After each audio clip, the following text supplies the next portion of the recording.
Solenn Heussaff giklaro ang migawas nga report nga gikasal na daw siya sa iyang long-term boyfriend nga si Nico Bolzico ni adtong Desyembre sa Argentina. Ato sa interview niya ni adtong Miyerkules sa Lakbay to Love presscon, mato ni Solenn, technically single pa siya.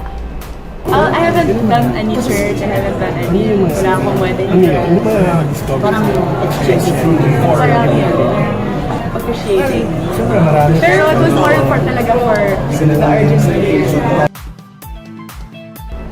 Sa dihang gipangutana siya kalabot sa mga hulagway nga makitang gipost sa iyang mga close friends, matod ni Solenn nga it was nothing more.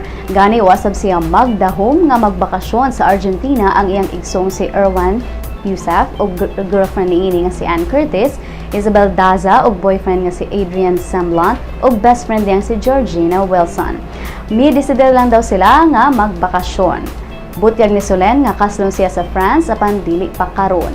Sukad sab daw sila na engaged ni Nico, daghan na daw ang ganahan makahibaw sa detalye sa ilang kasal. Apan dili pa siya ganahan mo share niini tungod kay personal kini ug stressful.